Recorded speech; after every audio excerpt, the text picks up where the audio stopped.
이스라엘과 하마스 간 무력 충돌로 중동 정세가 요동치면서 삼성전자, 현대자동차 등 한국 기업들 또한 촉각을 곤두세우고 있습니다. 하마스는 이스라엘을 인정하지 않는 강경 투쟁 노선을 고수 중입니다.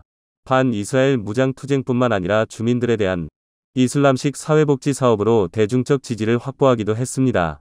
이스라엘이 2005년 팔레스타인 가자지구에서 일방 철수한 뒤 하마스가 팔레스타인 정치에 참가해 2006년 총선에서 승리했고, 이스라엘은 이후 하마스가 통치하는 가자 지구를 봉쇄해왔습니다.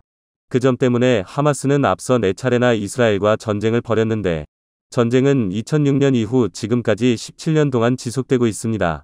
이 과정에서 5천여 명이 사망하고 1만 5천 명이 부상당하기도 했습니다. 그런데 이번에는 돌이킬 수 없는 상황이 됐다는 분석입니다.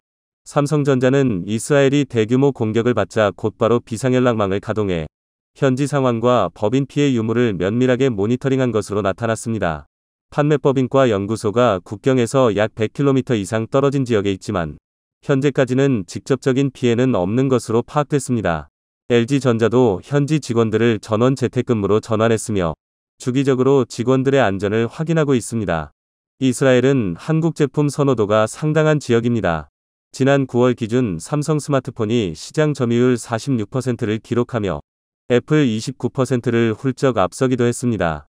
그리고 이스라엘 가전시장 점유율은 삼성 12.9%과 LG 12.3%가 2위를 하고 있을 정도입니다. 현지에서 1위를 달리고 있는 현대자동차도 이번 사태에 예의주시하고 있습니다.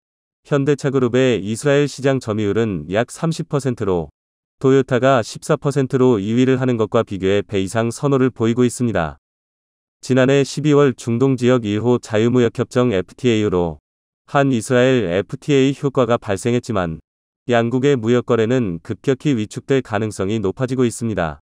FTA로 95% 이상 품목의 관세가 철폐됐으며 특히 7%에 달하던 자동차 관세가 즉시 철폐돼 현대차그룹 자동차 및 부품 기업의 추가적인 수혜가 기대돼 왔지만 전쟁 상황으로 불확실성이 높아진 것입니다.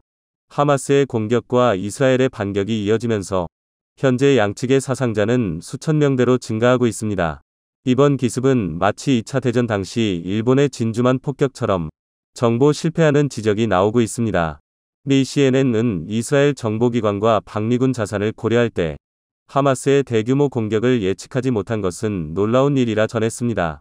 이스라엘은 하마스가 통치하는 가자 지구에서 철수한 이후 그들의 공격을 방어하기 위해 수십억 달러를 투입해왔습니다. 로켓 공격을 막기 위해 미국의 방어 시스템인 아이언돔을 도입했고, 지난 2021년 말 스마트 국경 시스템과 지하벽을 구축하기도 했습니다.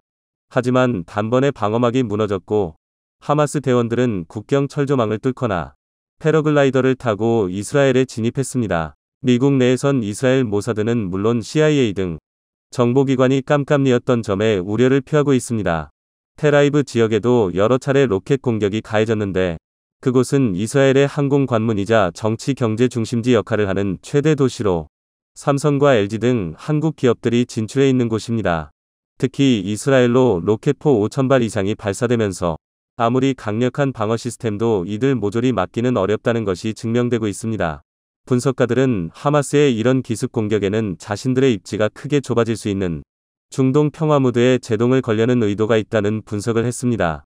미 인터넷 매체 복스는 하마스의 공격 배경은 확신할 수 없다면서도 여러 요인 가운데 하나로 이스라엘과 사우디의 관계 정상화 움직임을 꼽았습니다. 이스라엘은 2020년 미국 중재로 UAE, 바레인, 모로코 등과 이른바 아브라함 협약을 맺어 관계를 정상화했고 최근에도 미국의 지원 아래 순위파 종주국인 사우디와의 관계 정상화 논의에 속도를 내고 있습니다. 이번 사태는 사우디와 미국과의 협상에 중요한 변수가 될 예정이며 한국 기업들의 중동 전략에도 다양한 검토가 필요해지고 있습니다. 사우디는 최근 미국 측의 유가가 높다면 내년 초 원유 생산을 늘릴 수 있다는 의향을 전달하기도 했습니다. 이스라엘과 협약을 맺는 조건으로 미국과 방위협정을 추진했고 미국 의회의 호감을 사기 위한 움직임을 보였다는 설명입니다. 지난해 미국은 인플레이션을 잡고 러시아에 대한 제재 효과를 키우려고 사우디에 원유 증산을 요청한 바 있습니다. 하지만 사우디는 미국의 요청을 묵살했으며 이 과정에서 오랜 세월 석유와 안보를 맞바꿔온 양국 간 긴장이 드러나기도 했습니다. 그런데 이번 논의는 사우디의 태도 변화를 보여주는 것으로 분석돼 왔습니다. 최근 사우디는 IAEA 전기 사찰을 수용하는 선택까지 했는데 이스라엘과의 수교에 앞서 사우디가 성의를 보인 것입니다. 미국과 사우디는 한미 동맹에 준하는 상호방위 조약 체결을 논의 중인 것으로 알려져 왔습니다. 중동 내 영향력이 커진 중국을 견제하기 위해 미국이 다시 중동 지역에 적극 개입하는 형태로 선회했던 것입니다. 한국 기업들도 중동에서 기회를 잡기 위한 움직임을 보여왔습니다.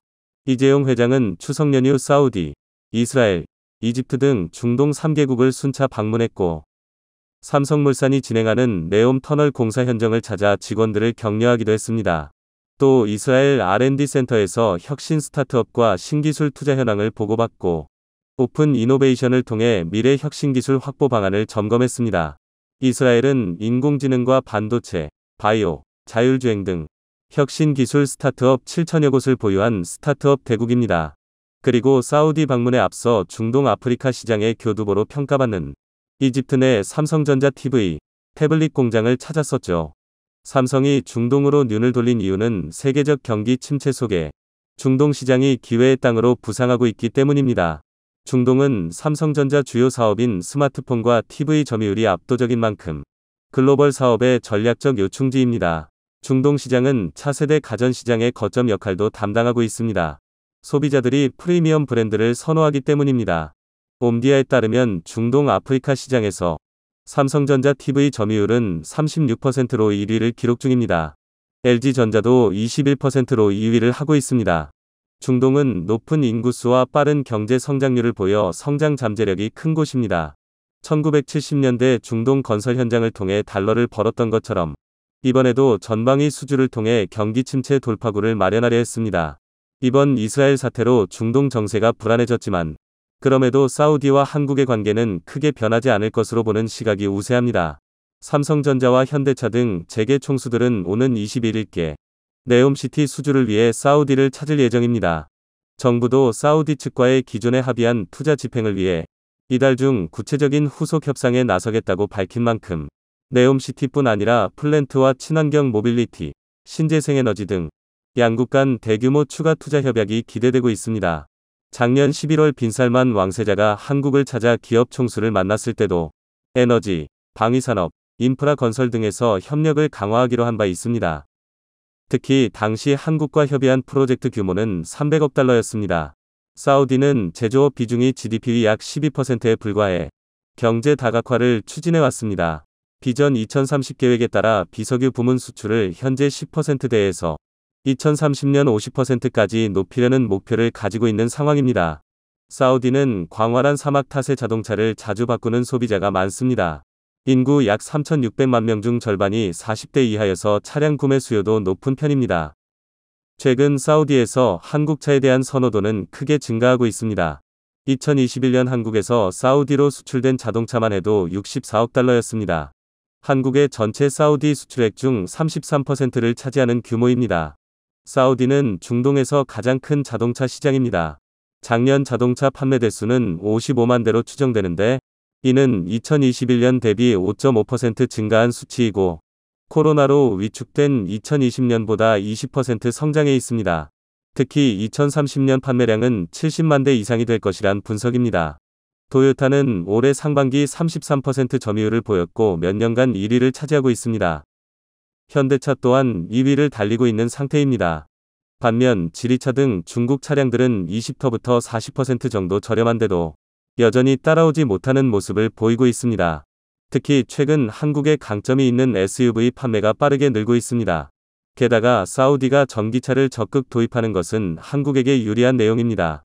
마켓워치에 따르면 사우디 전기차 시장은 2028년까지 연평균 32% 성장할 전망입니다. 2030년까지 수도 리야드 차량의 30%를 전기차로 바꾸고 네옴시티에도 전기차 등 친환경차만 운행하게끔 할 예정입니다. 현대차는 사우디의 중동 지역 최초로 자동차 반제품 조립 CKD 공장 설립 계획을 추진하고 있습니다. 한국 등에서 부품을 수입해 현지에서 조립하는 방식입니다. 올해 초 자동차 산업 공동 육성에 관한 양해각서를 체결하기도 했습니다. 사우디 공장을 건립해 성장 가능성이 높은 중동 시장과 네옴시티 프로젝트를 모두 잡겠다는 각오입니다. 사우디와 현대차가 MOU를 체결하자 일본 언론은 크게 당혹해했습니다. 그들은 1위 도요타가 중동 시장에서 무너져 내릴 수 있다는 우려를 하고 있습니다. 한국은 현대차뿐 아니라 부품 및 타이어 업체가 일제히 사우디 전기차 시장에 뛰어들고 있습니다. 그리고 미국 전기차 업체 루시드가 사우디에 짓는 공장에는 LG 엔솔 배터리가 납품될 가능성이 높습니다.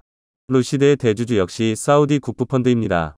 한국타이어도 사우디 대기업 빈시온과의 파트너십을 통해 현지 시장에 전기차 전용 타이어 아이온을 출시했습니다. 네온 프로젝트는 지난해 본격적인 조성 작업에 들어갔습니다. 현장 상주 근로자는 이미 6만 명 규모로 터닫기 등 기초공사가 한창입니다. 지난해 말 기준 네옴에 투입된 건설 장비만 6천여 대 수준으로 국내 건설 장비가 큰 역할을 하고 있습니다. 현지에서는 두산, HD 현대 등 우리 브랜드를 단 굴삭기와 도저 등이 작업 중인 것을 쉽게 볼 수 있습니다. 내년에는 근로자가 40만 명까지 늘어나는 등 향후 건설 인력과 함께 건설 장비도 대규모로 확대 투입될 전망입니다. 전체 프로젝트는 2050년 완공을 목표로 진행하고 있어 네옴 관련 시장 규모는 당분간 성장세를 이어갈 것으로 보입니다. 게다가 네옴시티는 2029년 동계아시안게임 개최지로 선정이 돼 빠른 사업 추진이 절실해 한국을 찾고 있습니다. HD 현대는 무인 도저와 굴삭기 등을 선보였고 네옴시티 건설 현장 투입 논의를 하고 있습니다. 사우디는 스마트 기능도 한국에 맡기려 하고 있습니다. 최근 네이버의 첨단 기술이 집약된 로봇 친화형 빌딩 1784에 사우디 정부 관계자가 또 한 번 방문했습니다. 이는 지난해 11월 자치행정주택부 장관 일행 이후 사우디에서 보낸 두 번째 장관입니다. 사우디 주요 인사의 네이버 방문은 벌써 9번째입니다. 사우디는 최대 원유 수입국인 중국과 교역액을 크게 늘리는 상태였는데 그럼에도 한국과 쌓은 신뢰가 더 크게 작용하고 있습니다.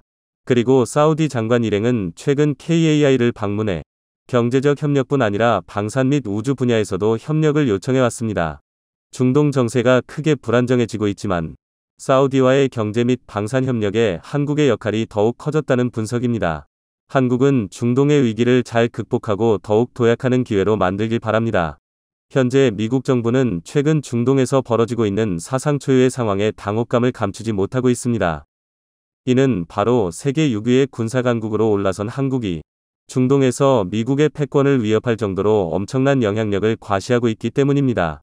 이와 관련해 지난 10월 9일 영국의 중동 전문 매체인 미들이스트 아이는 사우디 정부가 한국과의 군사동맹을 필사적으로 강화하고 나섬에 따라 중동 지역에 엄청난 파급력을 미치고 있는데 이는 결과적으로 지난 수십 년 동안 중동 지역의 자원과 안보를 쥐락펴락해왔던 미국의 패권이 한국으로 통째로 넘어가는 상황이 전개되고 있다며 이를 대대적으로 보도했습니다. 먼저 이 매체는 거두절미하고 냉전이 한창 진행되던 1970년대부터 한국과 사우디는 경제와 정치적으로 긴밀한 유대관계를 심화시켜왔다고 보도했습니다. 실제로 이 매체는 그 당시에 현대와 삼성을 비롯한 수십 개의 한국 기업들이 수많은 건설 노동자를 사우디에 파견함으로써 막대한 중동 특수를 누렸고 이를 통해 한국의 경제 발전에도 지대한 영향을 미쳤다고 보도했습니다. 그리고 이 매체는 반세기 가까이 이어져 왔던 두 나라의 긴밀한 관계는 오늘날에 이르러서도 다양한 분야에서 눈부신 성과를 만들어내고 있다고 보도했습니다. 반세기가 지난 지금 두 나라는 인프라에 대한 석유와 달러의 단순한 교역을 넘어 사우디가 필요로 하는 한국의 우수한 첨단 전자와 통신을 비롯해 방위산업에 이르기까지 확장적인 파트너십으로 전환했다. 특히 이 매체는 지난해 1월에 한국 대통령이 수교 60주년을 기념해 사우디를 국빈으로 방문함으로써 마침내 두 나라의 관계가 미래지향적인 전략적 동반자 관계로 격상됐고 이는 사우디 정부가 자국의 새로운 신성장 동력을 구축하는 과정에서 한국과의 협력을 가장 우선시하는 촉매제로 여겨지고 있다고 소개했습니다. 그도 그럴 것이 지난해 11월에 한국 대통령의 사우디 방문에 대한 담방 차원에서 한국을 전격적으로 방문한 빈살만 왕세자가 한국 기업들과 무려 300억 달러 37조 원에 달하는 비즈니스 계약을 일사천리로 체결했을 뿐만 아니라 한국과 다방면에 걸쳐서 협력을 강화하고 싶다는 의지를 강력하게 내비쳤다는 것입니다. 그는 특히 방위산업과 인프라 그리고 건설 분야에서 한국과의 협력을 획기적으로 강화하고 싶다고 말했다. 서울에서 진행된 논의는 석유 수출을 넘어 경제를 다변화하겠다는 사우디의 비전 2030 계획이 대부분이었다. 특히 영국의 중동 전문 매체인 ME는 5천억 달러 620조 원 규모의 네옴시티 프로젝트 또한 사우디 정부의 배려로 한국 기업들이 독점할 가능성이 매우 높아지고 있다고 보도했습니다. 실제로 이 매체는 지난해 11월에 있은 사우디 왕세자의 한국 방문을 계기로 건설과 석유화학을 비롯해 제약과 농업, 그리고 게임과 에너지 분야까지 망라하는 26건의 네옴시티 프로젝트 계약을 한국 기업과 맺은 것만 놓고 보더라도 그 같은 상황을 여실히 증명해준다고 보도했습니다. 또한 사우디 정부는 여기에 더해 자국의 첫 원자력 발전소 사업은 물론이고 군사력 증강에 있어서도 한국과의 협력을 최우선시하고 있다는 것입니다. 하지만 한국과 사우디의 이 같은 전방위적인 관계 강화를 놓고 유독 불편한 심기를 드러내는 나라가 있습니다. 바로 미국 정부가 한국과 사우디의 관계 강화를 탐탁치 않게 여기고 있다는 것입니다. 이는 지난해에 발생한 여러 외교적 이슈로 인해 한국과 사우디를 상대로 한 미국 정부의 외교 관계가 연일 악화일로로 치닫게 됨에 따라 결국 한국과 사우디의 관계 강화를 미국 정부가 우려의 시선으로 바라보고 있다는 것입니다. 먼저 영국의 중동 전문 매체인 ME는 당장 사우디 정부만 하더라도 이미 2021년에 바이든 행정부가 출범할 당시부터 사사건건 격렬한 대립을 이어왔다고 보도했습니다. 바로 지난 2018년 당시에 자국 정부의 비판적인 사우디 언론인이 튀르키예 주재 사우디 대사관에서 불미스러운 일을 겪은 것을 두고 바이든 대통령이 이를 빈살만 왕세자가 벌인 일이라며 사우디 정부를 강력하게 비판해왔다는 것입니다. 그리고 이에 반발한 사우디 정부는 지난해에 미국 정부의 원유 증산 요구를 무시하고 러시아의 원유 감산 행렬에 동참함으로써 결국 국제 원유 가격이 급격하게 치솟는 상황을 연출했다는 것입니다. 뿐만 아니라 사우디 못지않게 한국 정부 또한 마찬가지로 미국 정부와 여러 정치적 오해를 쌓아왔고 이는 결과적으로 한국이 사우디와의 관계를 강화하는 것에 대해 미국의 정부 인사들로부터 거센 반발을 불러왔다는 것입니다.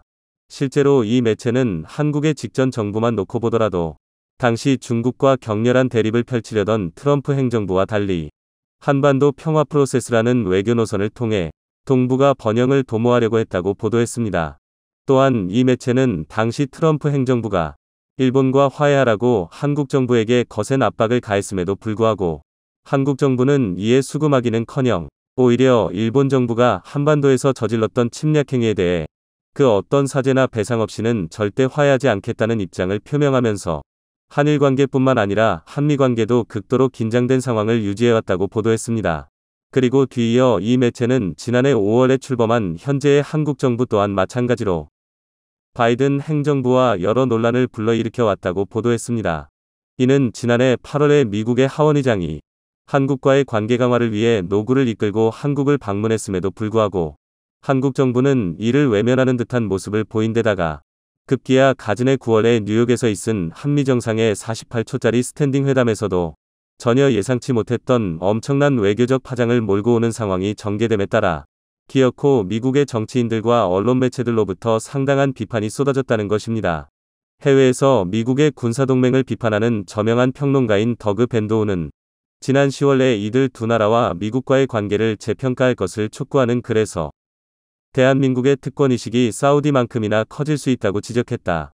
하지만 그럼에도 불구하고 영국의 중동 매체인 ME는 한국과 사우디를 상대로 맺은 미국의 동맹구조는 아직까지 미국이 세계 패권을 유지하는 전략에 있어서 매우 중요한 존재로 인식되고 있는 만큼 현재 미국 정부가 한국과 사우디의 협력 강화를 놓고 이러지도 저러지도 못한 채 전전긍긍하는 모습을 연출하고 있다고 보도했습니다. 바로 한국의 방위산업만 하더라도 나토를 비롯해 미국이 주도하는 다국적 동맹에 있어서 가장 중요한 무기 공급처로 자리 잡고 있는 데다가 미국의 방산기업들 또한 한국의 최신 기술을 접목하고 방산무기를 곰도르로 개발함으로써 동맹국들의 상호 운용성과 전반적인 역량 강화를 성공적으로 이끌어내고 있는 사실을 비춰봤을 때 미국 정부가 이러한 상황을 무시하고 한국과 갈등을 빚게 된다면 미국의 세계 전략에 크나큰 손실을 가져올 수밖에 없다는 것입니다. 때문에 이 매체는 현재 미국 정부로서는 한국과 사우디가 미국의 동맹구조에서 벗어나지 않길 바라는 상황을 맞닥뜨리고 있다고 보도했습니다. 또한 이 매체는 현재 한국과 사우디의 관계가 나날이 심화되고 있는 것에 대해 미국 정부가 가장 크게 걱정하는 것은 또 다른 이유가 있기 때문이라고 보도했습니다. 이는 무엇보다 한국의 방위 산업이 세계적인 무기 공급 국가로서 놀라운 성장을 거듭함에 따라 혹여나 중동 지역에서 미국 기업들을 제치고 독점 체제를 구축하지 않을까 미국 정부가 노심초사하고 있다는 것입니다. 한국은 현재 세계 8위의 무기 제조국이며 2016년부터 2022년까지 전투기와 미사일을 비롯해 자주포와 탱크, 그리고 소형 무기 등의 수출이 177%나 증가했다. 특히 이 매체는 한국의 방위 산업이 해가 갈수록 엄청난 급성장을 거듭하는 것은 현재 폴란드를 비롯한 유럽 각국에서 한국제 방산무기를 대규모로 도입하고 있기 때문인데, 이는 도입 시기가 한없이 늦어지는 값비싼 미국제 방산무기보다 한국제 방산무기의 품질과 가격이 더 매력적일 뿐더러 인도 시기 또한 상당히 빠르기 때문이라고 보도했습니다. 그리고 뒤이어 이 매체는 유럽에서의 이 같은 상황에 더해 사우디와 아랍에미리트를 비롯한 중동의 주요 국가들 또한 최근 들어 미국제 방산무기 대신 한국제 방산무기를 대거 도입하려는 움직임을 보이고 있다고 보도했습니다.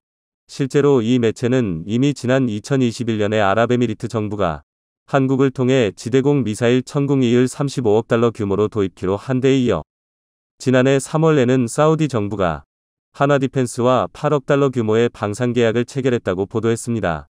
또한 사우디 정부는 의명의 한국 기업 3곳과 9억 8,900만 달러의 방산 계약을 체결했다.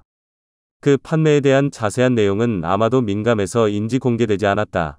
그러면서 이 매체는 사우디 정부가 이미 2013년부터 한국과 다방면에 걸친 군사협력을 추진해왔던 만큼 한국의 방위산업이 유럽에서 뿐만 아니라 사우디에서도 미국 기업들을 제치고 독점 체제를 구축하는 것은 시간 문제와 다름없다고 보도했습니다. 어쨌든 한국의 군수품 수출은 로키드 마틴과 레이시온 같은 미국 기업들에게 계속해서 속쓰림을 일으킬 것이다. 더군다나 이 매체는 정작 미국 정부마저도 나날이 더해가는 군수물자 부족을 해결하기 위해 한국으로부터 10만 발에 달하는 포탄을 다금히 구매한 사실을 놓고 봤을 때 중동 지역에서 더해가는 한국의 독점 체제는 앞으로도 더 강력하게 구축될 것이라고 전망했습니다. 결국 영국 매체의 이러한 보도는 시류에 휩쓸리지 않고 부단한 노력과 정진을 이어왔던 우리의 저력이 오늘날 세계 초강대국이라 일컬어지는 미국마저도 옴짝달싹하지 못하는 광경을 연출하고 있음을 매우 사실감 있게 대변해주고 있습니다. 구네스북 영상을 재미있게 보셨다면 구독과 알림 설정 부탁드리겠습니다. 미국이 발칵 뒤집혔습니다. 이스라엘이 상상도 못했던 엄청난 것을 공개했기 때문인데요. 이스라엘은 범정부 차원에서 한국의 삼성과 손잡고 미국을 완전히 발칵 뒤집을 것이라 선포했습니다.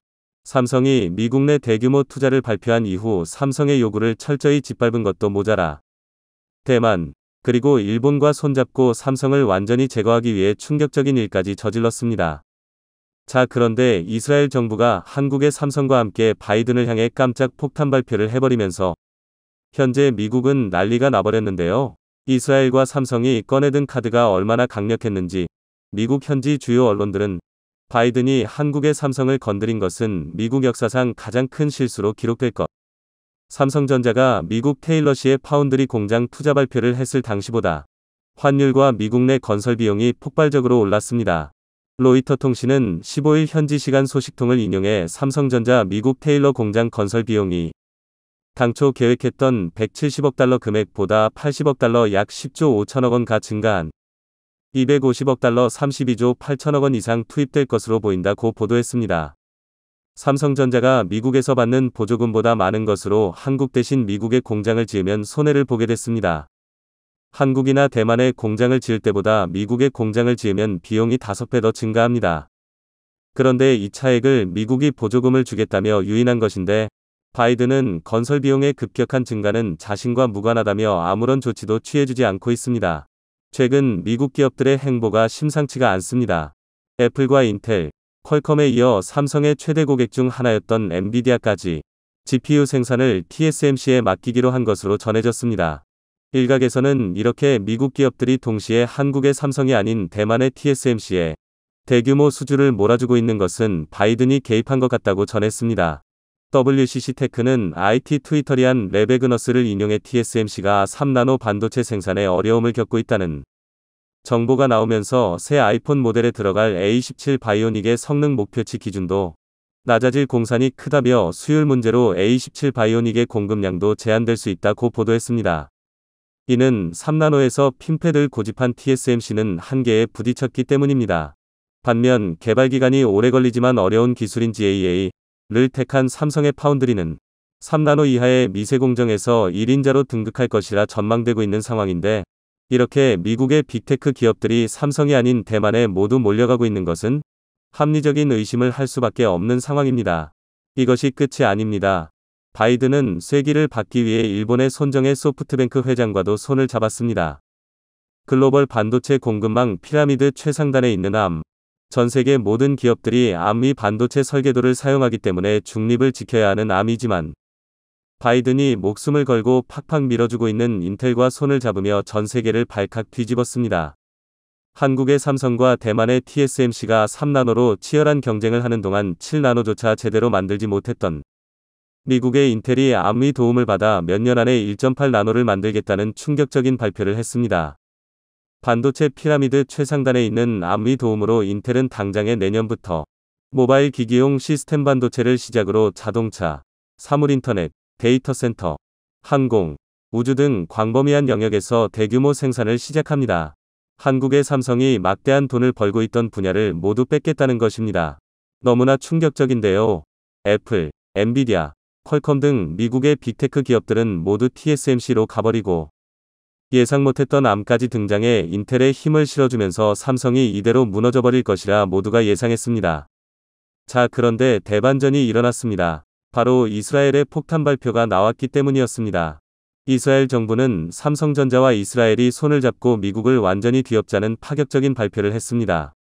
한국 삼성의 세계 최고 수준의 제조기술과 이스라엘의 기술이 합쳐지면 전 세계 그 누구도 덤빌 수 없는 어벤져스가 만들어질 거라는 것입니다. 기원전 1446년, 이스라엘 민족은 이집트에서 탈출을 시도했습니다. 400년 이상 살던 이집트를 벗어나 그들이 향했던 곳은 젖과 꿀이 흐르는 땅 가나안 현 이스라엘이었습니다. 하지만 실제 이곳엔 젖과 꿀이 흐르지 않았습니다. 오히려 강수량이 적어 물이 부족했습니다. 영토 곳곳이 메마른 광야였죠. 비옥한 초승달 지대 이집트와 비교가 안 되는 척박한 환경이었습니다. 그런데 1990년대 초 히브리 대학의 하임 라비노비치아와 나옴 케달 교수가 이 어려운 환경에서 살아남기 위해 토마토 연구를 시작했고, 그들은 물 사용량을 10분의 1로 줄이고 유통기한을 늘릴 수 있는 토마토 개발에 나섰습니다. 이후 1995년 결실을 맺게 되는데, 그것이 바로 방울토마토가 탄생한 시초입니다. 이로 인해 이스라엘은 방울토마토의 종주국이 되었죠. 물이 부족한 척박한 환경에서 기적을 만들어낸 이스라엘. 이 때문에 아직까지도 전 세계인들 누구나 방울토마토를 사 먹을 때마다 이스라엘이 돈을 버는 기적 같은 일이 만들어졌습니다. 몰리 리빙스톤 히브리대 이숨 디렉터는 방울토마토도 히브리대 연구소에서 나왔는데, 여러분이 방울토마토를 먹을 때마다 우리는 돈을 번다며, 이렇게 번 수익의 40%는 연구자 목이라고 했습니다. 이뿐만이 아닙니다. 이스라엘은 현재 여러분의 컴퓨터, 스마트폰 등에 깔린 우리가 당연히 필요하다고 생각하는 사이버 방화벽을 세계 최초로 만든 국가입니다. 최근 이스라엘 스타트업은 일명 생각하는 방화벽을 만들어내며 세상을 또 한 번 발칵 뒤집어 놓았는데요. 기존 방화벽이 단순한 네트워크 문지기 역할을 해왔던 것과 달리 상황을 인지해 보안 위협에 대응하도록 한 것입니다. 기존 방화벽은 내부망과 외부 인터넷망 사이의 위치에 문제가 될 수 있거나 허용되지 않은 IP 주소 등이 접근하지 못하도록 막는 역할을 해왔습니다.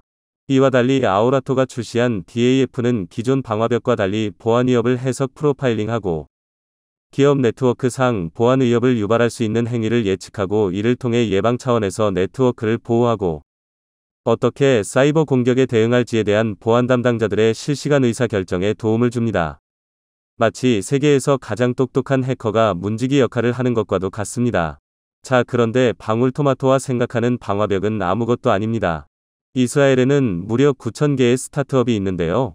이는 국민 1000명당 스타트업이 1개가 사업을 영위하는 것으로 스타트업 세계 1위입니다. 기업 가치가 1조 원이 넘는 유니콘도 30개가 넘습니다. 미국 나스닥에 상장된 기업 수는 98개사로 기술력만 놓고 보면 압도적인 세계 1위입니다.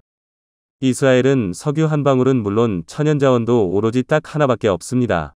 바로 인적자원. 어떻게 보면 우리나라와 비슷한데요. 이 때문에 전 세계에서 최고로 잘나가는 기업들이 이스라엘 인재를 확보하기 위해 이스라엘에 해마다 천문학적인 규모를 투자하고 있습니다. 애플에 이어 구글까지 이스라엘 기업들을 마구잡이로 사들이고 있죠. 자, 그런데 이스라엘 정부의 선택은 이렇게 엄청난 돈을 투자하는 미국이 아닌, 놀랍게도 바로 한국이었습니다. 9,000개가 넘는 이스라엘의 막강한 스타트업 총사령관이라 불리는 이스라엘 경제부 장관은 연구개발 R&D과 제조를 모두 아우르는 비즈니스 단지 클러스터 구축을 추진하고 있다며 삼성전자 등 한국 기업을 그곳에 초대해 시너지 효과를 내고 싶다라는 폭탄 발표를 했습니다. 네, 그렇습니다. 전 세계 경제의 핵심 두뇌 역할부터 시작해 최첨단 제품들을 모두 생산까지 할 수 있는 초대 규모 클러스터를 구축하는 것을 이스라엘 정부가 추진 중인데요. 여기에 특별히 삼성전자를 초대한 것입니다. 이스라엘이 반도체 업계를 완전히 뒤흔들 엄청난 기술을 개발하고 삼성이 보유한 최고의 제조 기술로 이를 생산해내면 TSMC나 인텔이 도저히 따라올 수 없는 엄청난 것이 세상에 태어날 수 있다는 것입니다. 미국의 돈줄을 쥐고 있는 유대인들이 미국 정부 정책에도 강력한 영향력을 행사하고 있어 바이든은 아무것도 할 수 없습니다.